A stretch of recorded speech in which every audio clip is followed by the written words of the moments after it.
Hello, everybody, and welcome to the final Agile Roundabout of this year. I'd like to thank you all for joining us this evening, especially given it's so close to Christmas. So for what's been a very trying year for many, I hope that these events have managed to add a little bit of value to your working life and giving you plenty of food for thought. For our final event of the year, we're going to be looking into the topic of Agile Implementation. And to help us explore this topic, we have two really interesting talks lined up. So firstly, we'll be hearing from Lukas, who will be explaining how Simply Business implemented Agile within their organization. And then we'll be hearing from Lana, who will be talking to us about different approaches to Scrum implementation. So both speakers would love your participation and interaction. So any questions that you have, please feel free to ask them via the comment section to the right of your screens. And just to know, you'll have to log in via Google to do this. And finally, any social media, can use the hashtag Agile Roundabout. So right, without further ado, I'd like to welcome Lukas from Simply Business, who's going to take us on a journey through the Agile implementation at Simply Business. Thanks, Lukas. Thanks very much, Jonathan. It's great to be here. Can you hear me, Jonathan? It's all good? Well, I assume it is. I'll just go forward. It's great to be here, and it's really exciting to talk to you about our Agile journey. And I just have to, on a personal note, this is just about 15 minutes ago, I did a 5-minute comedy routine for the first time in my life. So I'm all joked out, and you're going to have to suffer the consequences, which is this is going to be a little more dry. But anyways, let's talk about our Agile journey here a little bit. So who is Simply Business?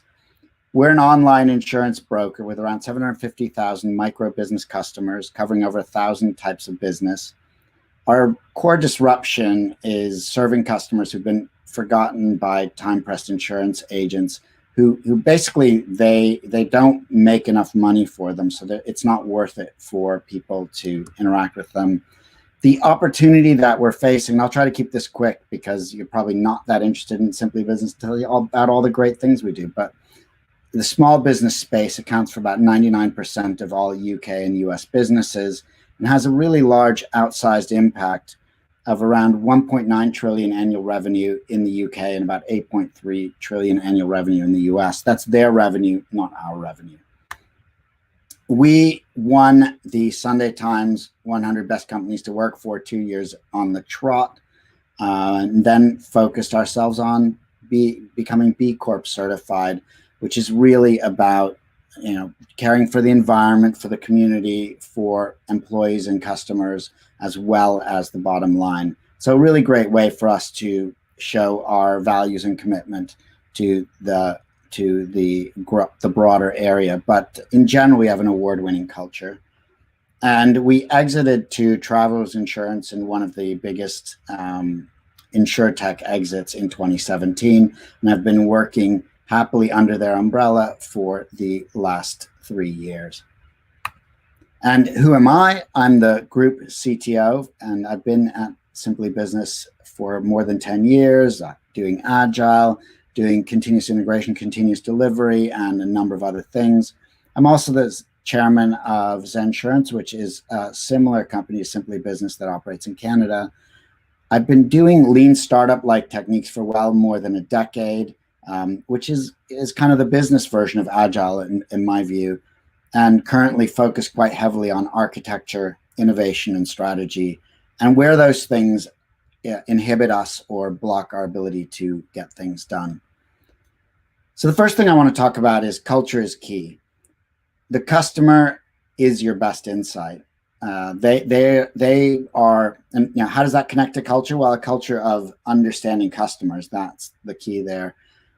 Trust is really important in your people. Hire great people, give them trust, but also expect them to experiment, expect them to use data to justify that trust. So that's why you trust them. As a manager, there's a real factor of giving up control. And people call it moving from management to leadership, rather than trying to manage and move all the widgets around the board is maybe one model of management. It's really about giving up that control and letting others run with things. I would also say that culture is hard. You're never done improving. And, it's really important. Let me talk a little more about you're never done improving. What that means is that your company is probably changing and growing, and the environment around it is changing, and you have to adjust your culture to stay up to that. And then moving from fixed forecasts to hypotheses and tests is a really important part of that culture change that we went through. And I'll go further. So I just want to talk about these stages of our journey, where the first stage was Agile, probably in the proper do Agile point of view. We then replatformed, moved into lean startup approach, became more customer centric, moved into a product org approach, went international. We're now in the US and the UK, are working on scaling that out, and really focused now on repeatable innovation. And from my perspective, all of those are components of being agile, in the sense that's greater than just the software that's delivered using Scrum or Kanban or another methodology. And by the way, some of these things overlapped, and I haven't put really hard timelines on this, but the story starts in 2010 and has continued over the last 10 years in constant innovation change in how we operate. So the first thing I want to talk about is our shift to Agile.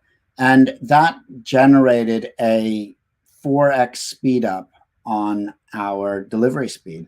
We moved from monthly to weekly releases. We went from 2-week to 1-week test cycles, where we're doing 1 week of development, 1 week of test, 1 week of development, 1 week of test that overlapped. So we sort of had a overlapping model. We focused a lot on test automation so that we could deliver that quickly. In that period, we piloted our first Agile team, and it took us from 3 months to getting the whole team using Agile from our pilot team. So it was immediately effective.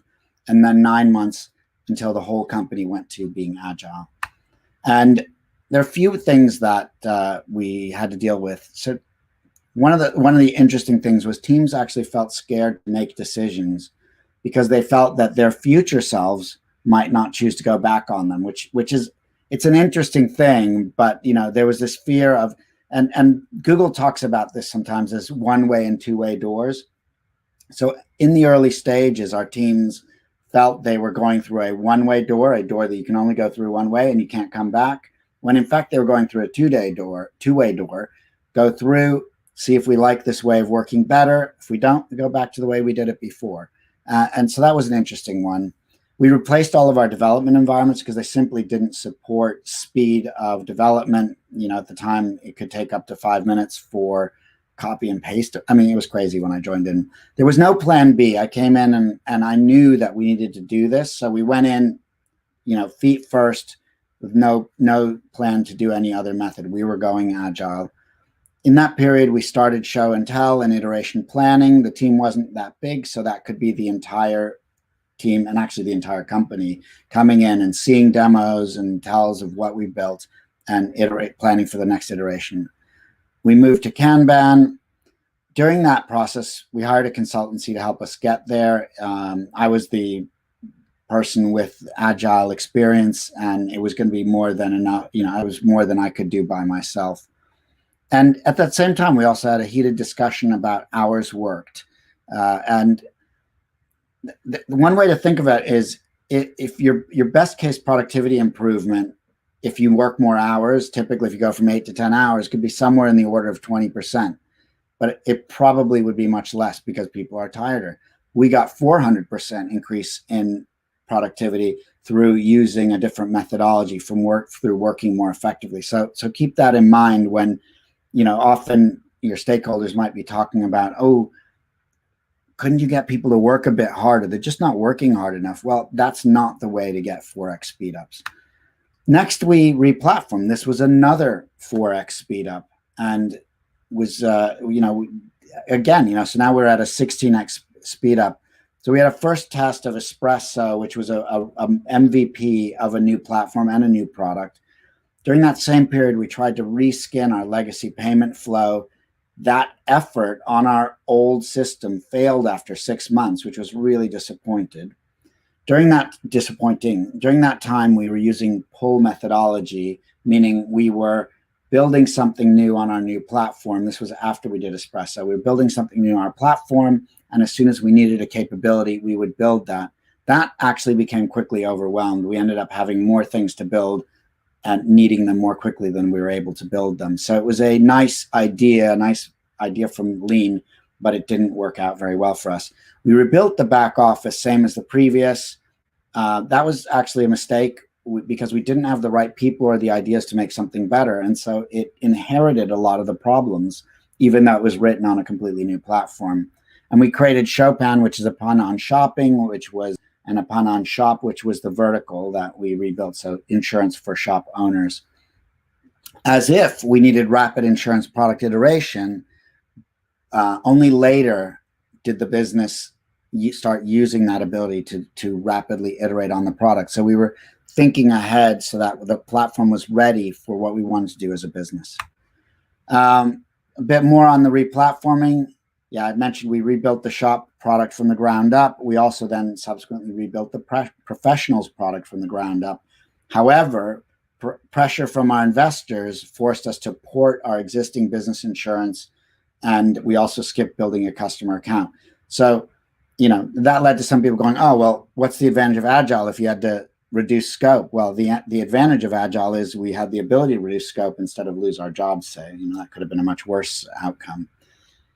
And during that period, we started getting 2 Agile projects that took longer than a week, were suddenly too long. We were getting so agile that we couldn't do anything important. And that meant that tech debt started to accumulate on the new platform.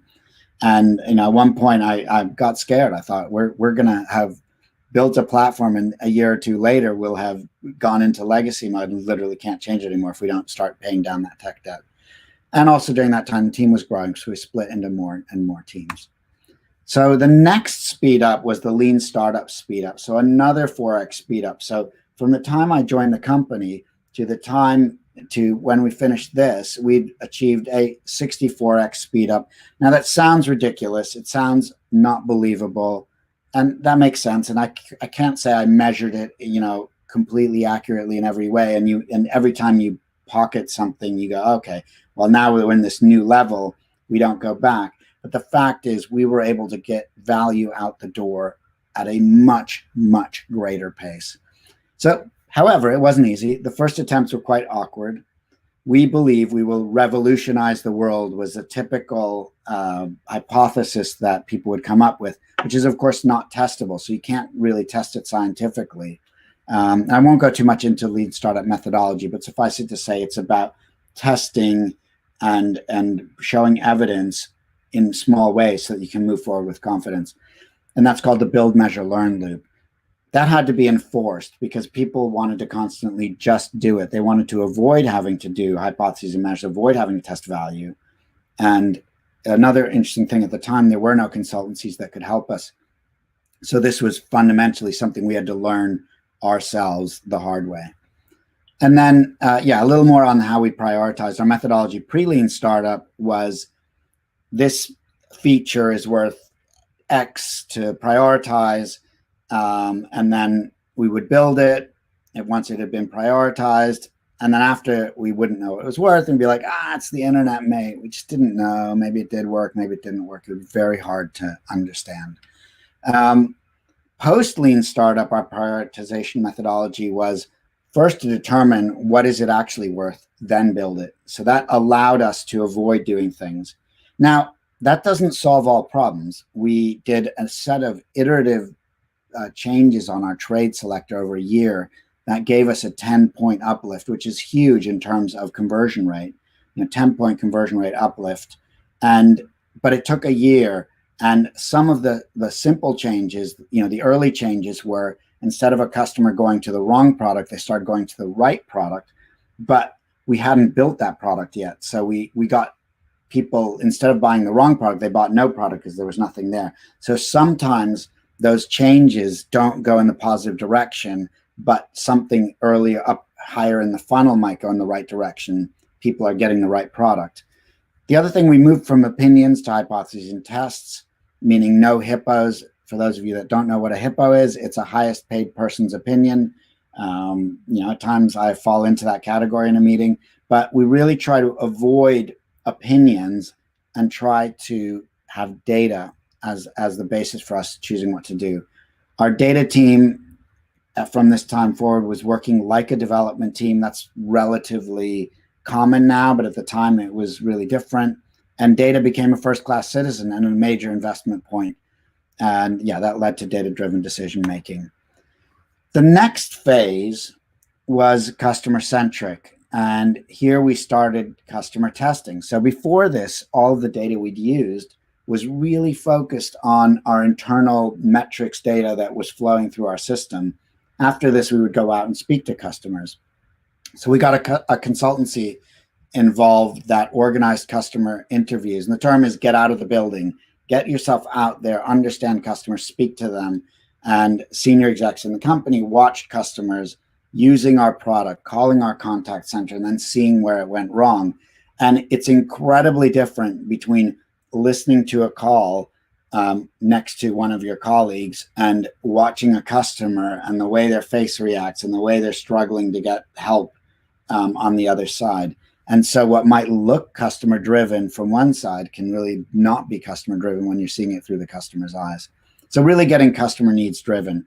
There were some challenges here as well. It turns out it is very hard to get the customer in the room. You know, there's a perceived conflict between cash and revenue and the customer needs. We also at the time didn't have a clear or strong enough product focus.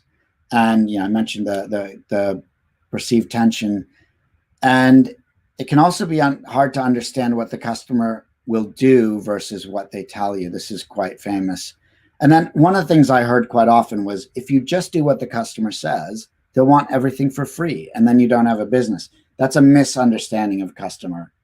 The customer can tell you what they want, and then you need to understand what they need so that you can deliver back to them what they need, which might be different than what they want. There's the famous Henry Ford quote, which you probably all know, but I'll repeat it anyway, which is, if you ask our customers, they'll ask for a faster horse.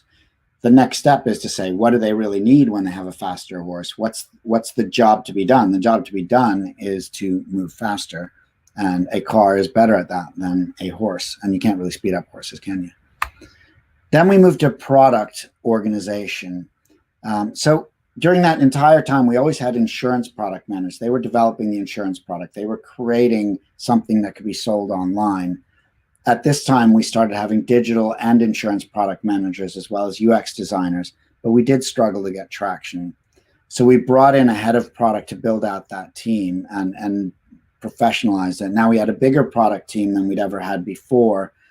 That allowed us to start to move things along that had been very difficult to do because it was very feature driven. We began to focus on core and adjacent innovation. Again, I won't go into the core, adjacency, and seed model, but suffice to say, started looking at new products that we didn't do today. And there's one challenge, which is the product manager the CEO of the team? And the reality is that doesn't quite work. The product manager is also an individual contributor. And really the best ideas combine between business experts and product managers, UX specialists, and tech. And the product manager is certainly the coordinator and at the center of that. But that's one of those questions that comes and goes. Then we went international into the US from the UK. And that meant we had to add language, currency, time zone into our platform. We chose to stay on a single platform. We felt that was one of the major advantages we had as a business. And that led to many differences and many similarities, a lot of questions around what is global, what is local. We really had to start thinking about teams of teams because there ended up being two teams focused on the same thing, but in two different geographies, and including multiple management teams. And that poses a lot of challenges when you're sitting on one single core platform. Rapid growth and investment came in, and also those two markets were at different stages of their development. So the US was a true startup. We had no products in market, whereas the UK was at a relatively mature, still growing 25 to 30% year on year, which is really good in the insurance market, but much more mature. So let me talk a bit more about scale. And we're in this scale phase for all intents and purposes, but we're beginning to componentize our architecture to handle those different business models, the larger team. We've really professionalized the onboarding of our team members.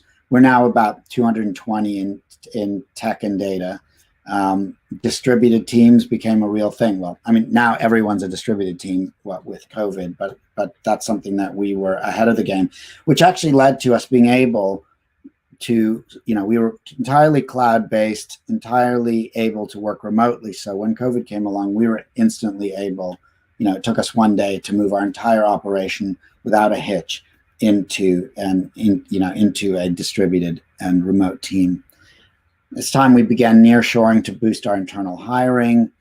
And one of the big focuses is, as we grow, how do we keep our culture and our agility?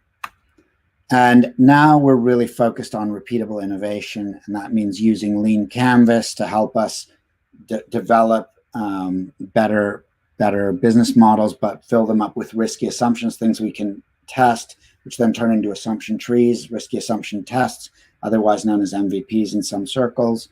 And that has allowed us to start to build new products that we've never done before.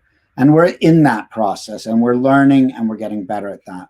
But that process is really working. Now you have cross-functional teams, which we've had all along, but the weight of focus of these cross-functional teams is less on technology and product and more on a broad cross-business. And the center of focus often isn't on technology or product. And the final thing I want to say is empowerment is not autonomy. So people talk a lot about two pizza teams and give them full autonomy, but the reality is they need to be connected with empowerment. So I need to be connected with management teams, spending time with those teams. So if there's a question that needs to be answered, it can be answered very quickly. And so in our case, we do that with what we call pivot, persevere, kill meetings, where the management team members understand progress on a weekly or bi-weekly basis, and then can help those teams to make decisions or answer deep, important questions. I was in a meeting today where we answered a big question that could have wrapped up that team, and we were just able to take a quick vote. Turned out there was consensus, they could move on, and that empowers that team to solve problems quickly. And that is it. I think that was 20 minutes, and which is the time I had allotted. So yes, thank you very much. And I think we have some time for questions. And Jonathan, you're going to give me those questions, right? Yeah, thank you. Thank you very much, Lucas. Really interesting to hear the journey of Simply Business. And we'll start off with Fernando, who asked, so you managed to achieve 4 times speed up. I wondered if this translated to 4 times value delivery. So I think at that time, it was like for like, right? So the value of the things that were delivered at 1x speed were then delivered at 4x speed. And I think, it probably came up a bit later, but there were, increasing value had a very, very big impact, which we got through lean startup methodology. Next question, Julia asked, what were the biggest challenges around repeatable innovation? So there's a number of big challenges. So one is it's a new methodology and most people aren't familiar with it. So you really have to think about how you're going to train people up, and it can be bumpy at first. And members of that team might be skeptical.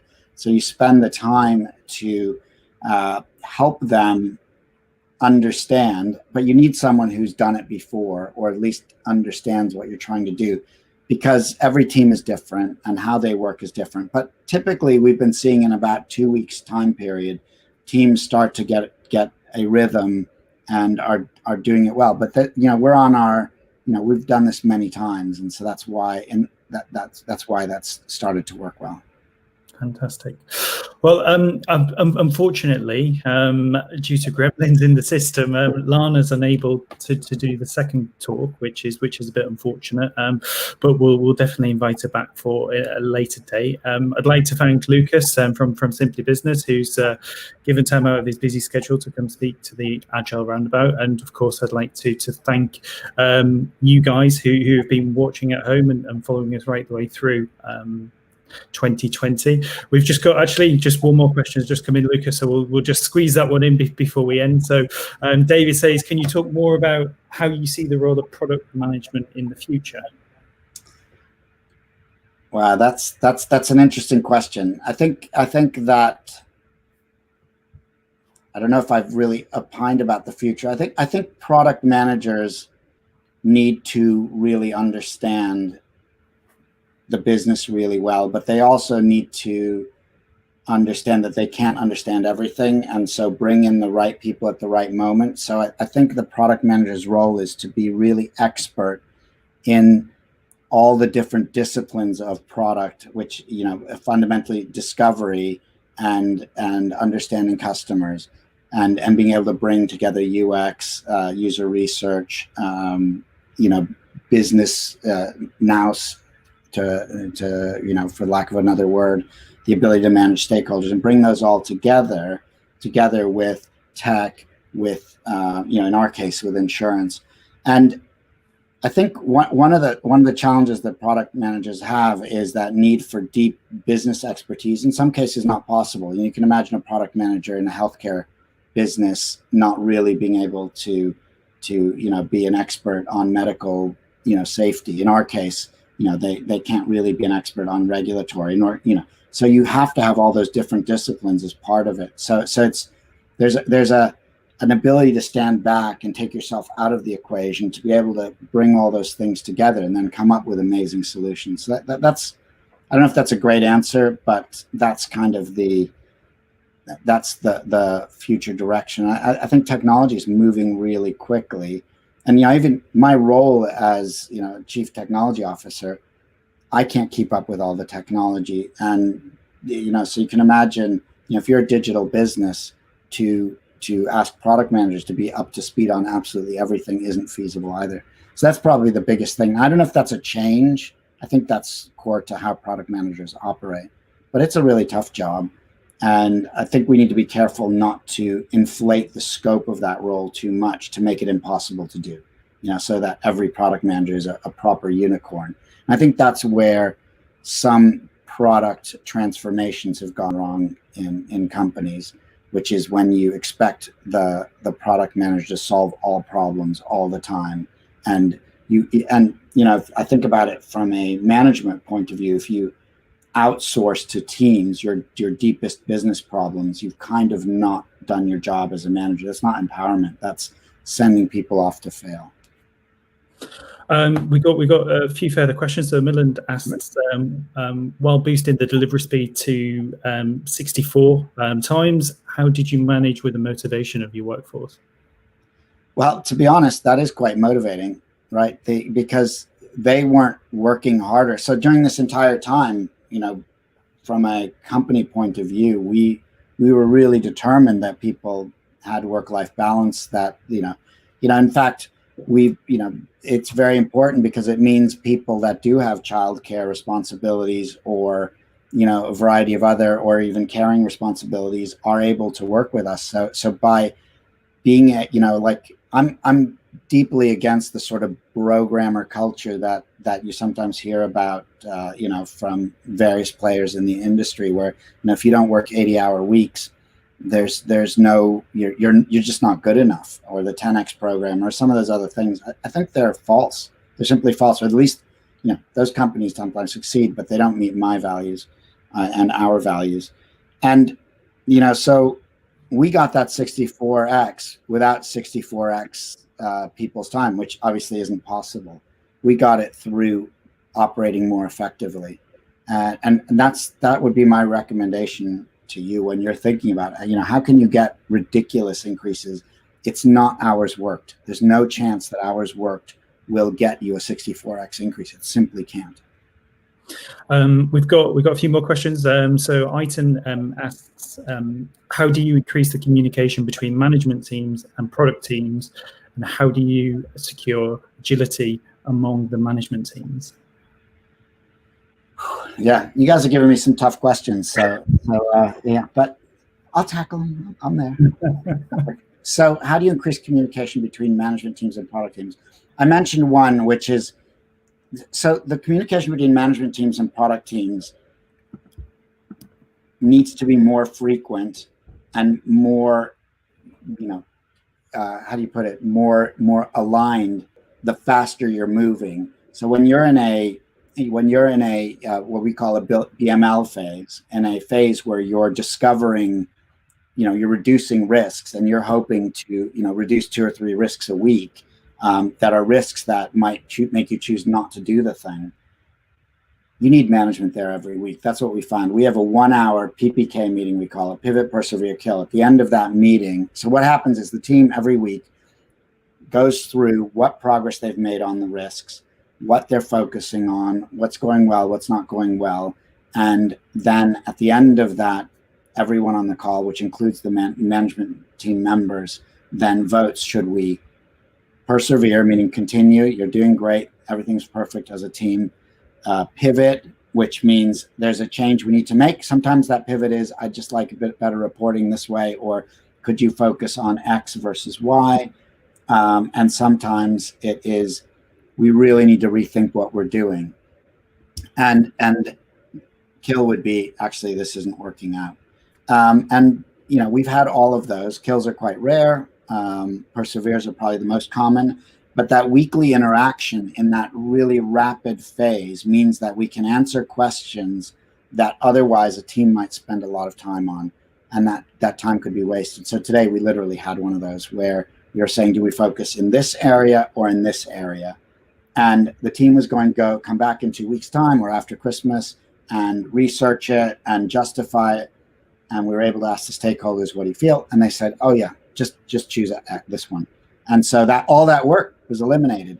And that's what I mean by keeping an increasing management team and product teams.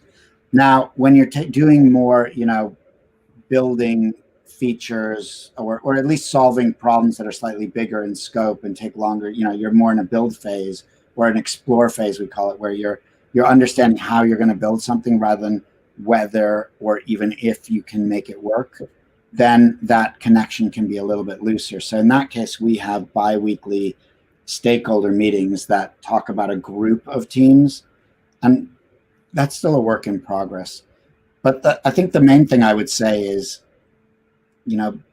be clear that management teams shouldn't be sitting, the way I put it, they shouldn't be standing in judgment on the delivery of teams, but should be working with teams and ensuring that teams are on the right track on a frequent basis so that you don't have a big explosion at the end.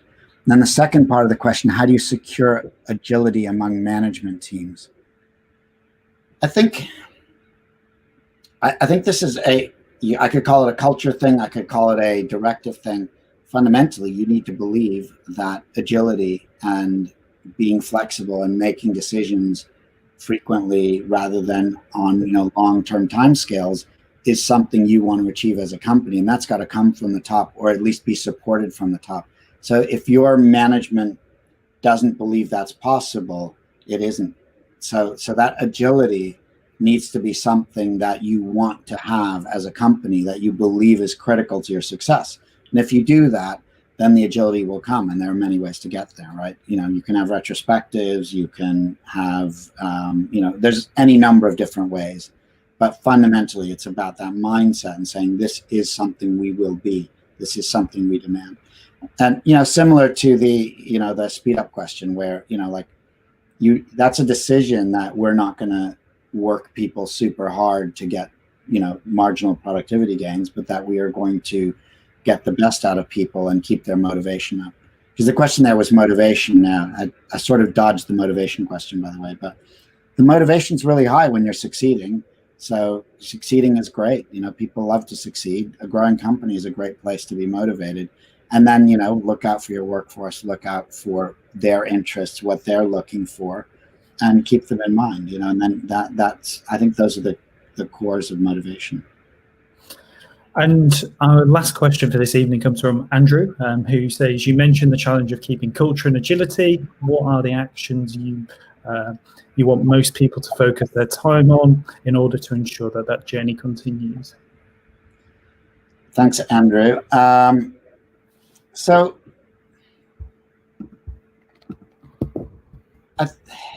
again, a tough question. Thanks for that. Andrew works at Simply Business, so he's testing me out. But you want people to be trying things and solving things on a small scale all the time. So one of the big questions we're facing right now is we've all gone remote. Has that killed our culture? No, it hasn't, but people are definitely feeling the difficulties of being remote, being locked up, not being able to see their colleagues, and that's not easy. And guess what? I don't have any answers. Nobody has any answers. So, we're trying different means and modes. We just had our 1-hour festive gala Christmas party where, we had a variety of different ways of keeping people excited. What's interesting is that it changed. Before this, we had in-person parties, and that was how we kept people together. And then, on a day-to-day basis, people would, be together with each other. A lot of those things are gone. We have to adjust, but we don't know the exact answers is the best thing. So the focus, just to come back to the question, is focus your time on trying things and seeing if they work, being agile. And once we find things that do work, then let's get more people on board, like we did in the early days. We had, within 3 months, we were able to move the entire team to Agile, but that started with one team on one sprint. And I think that's the same thing for these kind of things. We know where we want to be, and now we need to try things that keep us going in that direction. Oh, well, thank you very much, Lukas. And it's been really interesting talk. And thank you to the audience for some really interesting questions there. Some very interesting and difficult questions to answer. I appreciate it, but no, thank you all the same. And just like to thank everybody associated with the Agile Roundabouts for everybody viewing these events every month, and like to thank all our speakers who've been with us over the last year. We look forward to providing you more talks over 2021, and hopefully, who knows, we might get to see you in person again soon. So thank you very much, everybody. We hope that you have a wonderful Christmas and a happy New Year. And from all of us at the Agile Roundabout, thank you very much. And I hope Thanks very much, Jonathan. Thank you very much.